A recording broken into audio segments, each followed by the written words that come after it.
Hello.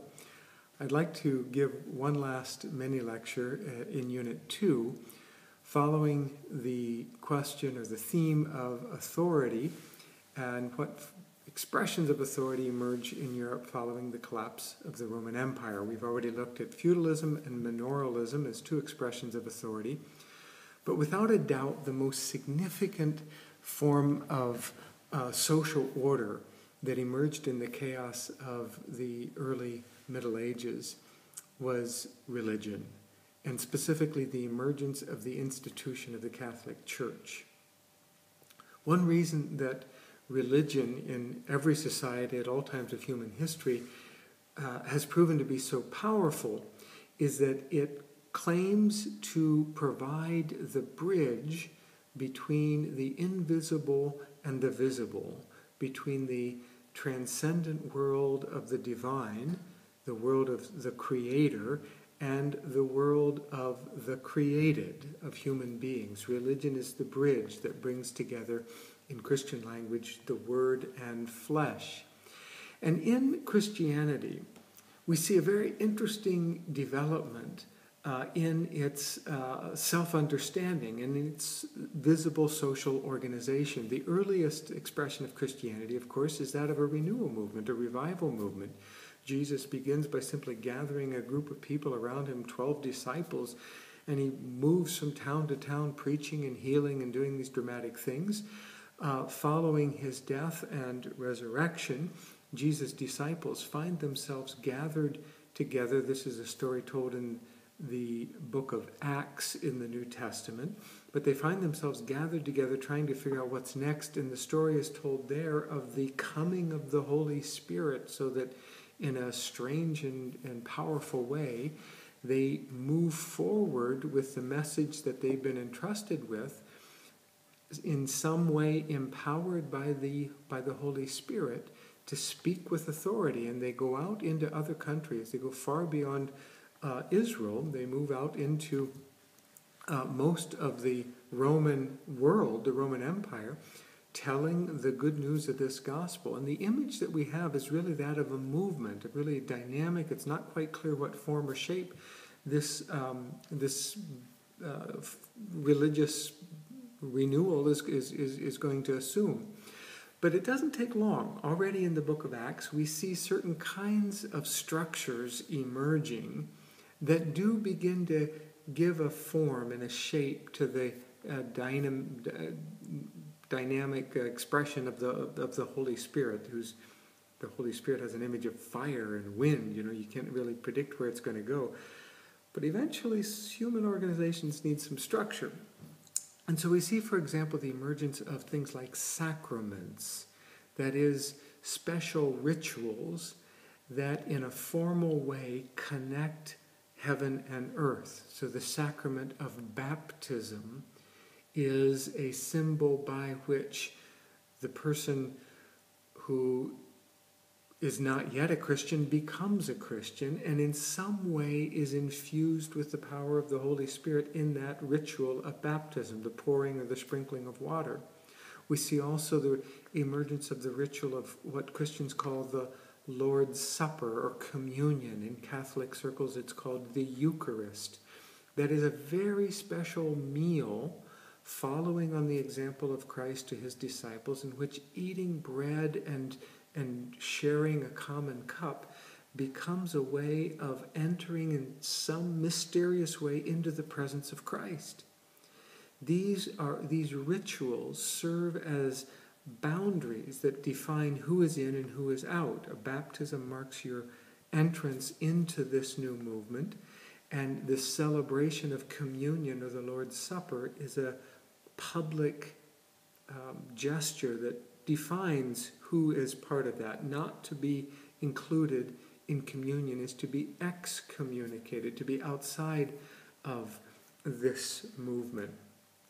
We also see the emergence of an authoritative collection of writings, what Christians today call the New Testament, that came into being only over a period of time. It's not like the New Testament just dropped down from heaven to earth. This was a debated process in which some texts were thrown out, other texts uncertain for a while, and it really wasn't for 2.5 centuries after the death and resurrection of Christ that the canon came together, that formed what Christians after that decided.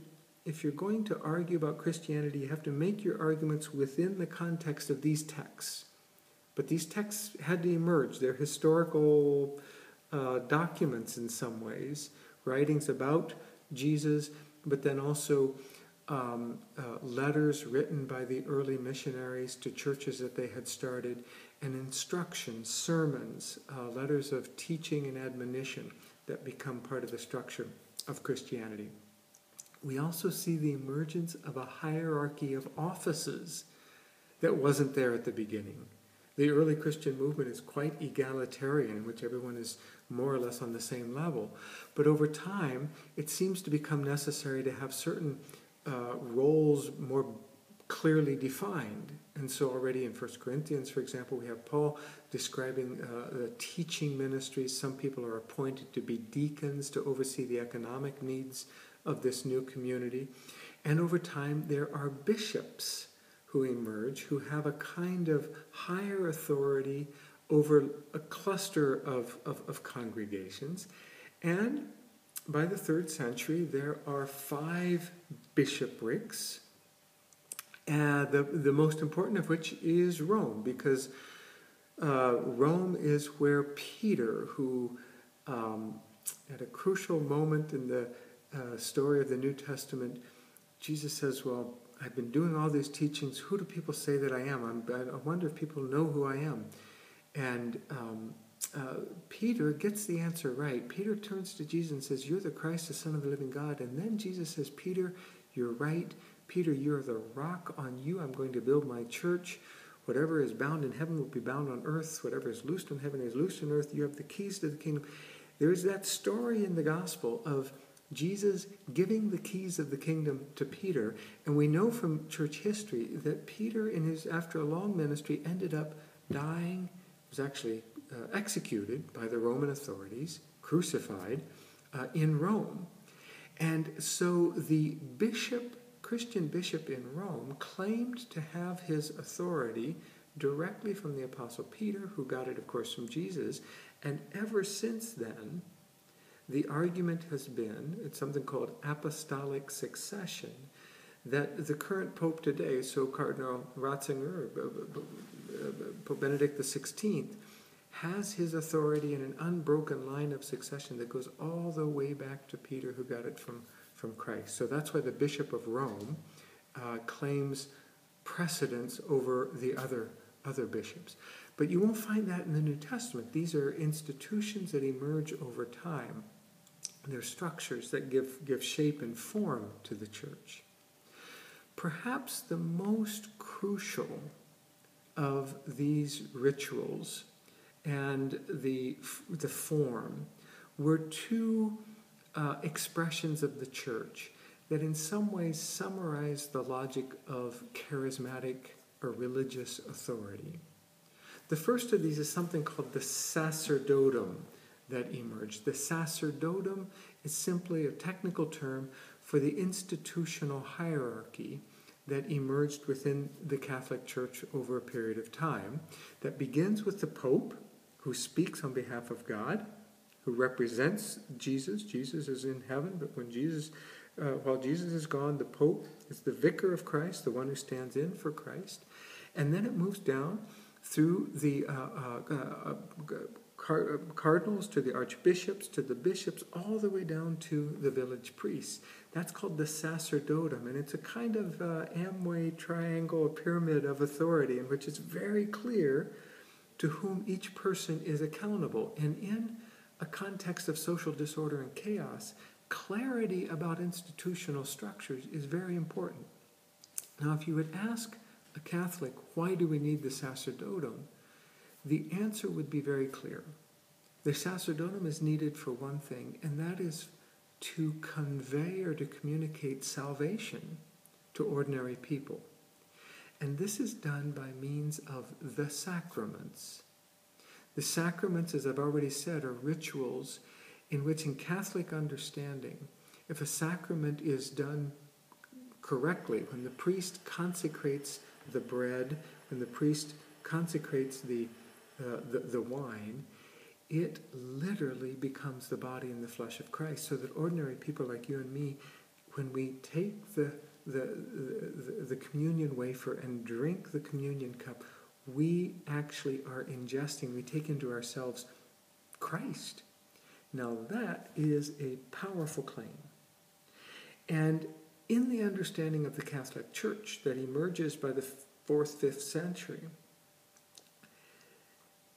the sacraments of communion and baptism, the sacraments, these rituals by which heaven and earth can come together, can only be practiced within the sacerdotum, which means that there is no salvation. You can't enter into the presence of God or of Christ outside the institution of the church.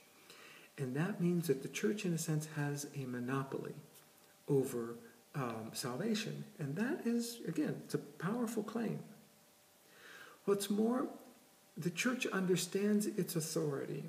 It calls itself the Catholic Church. And the word Catholic from Latin means universal. And this is a kind of audacious claim, more than a kind of. It is an audacious claim. The church claims that its authority is universal, that there is no place on heaven or earth where the church does not in some way speak on behalf of God. And that means, for example, one of the consequences of this is that everyone in the feudal system, every king, prince, every peasant, everyone in Europe ultimately is under the authority of the church and under the authority of the Pope. It means that when the conquistadors landed in the so-called New World and claimed the land for Spain, they didn't even need to claim it for the church because the authority of the church was already present. In a context of social disorder, these are crucial forms of authority, to claim to speak on behalf of God and then to have an institutional structure that is highly organized, very clear in its chain of command, and that offers ordinary people a means to salvation. One particular institution that gave expression to this was monasticism. And it is to monasticism that we now turn.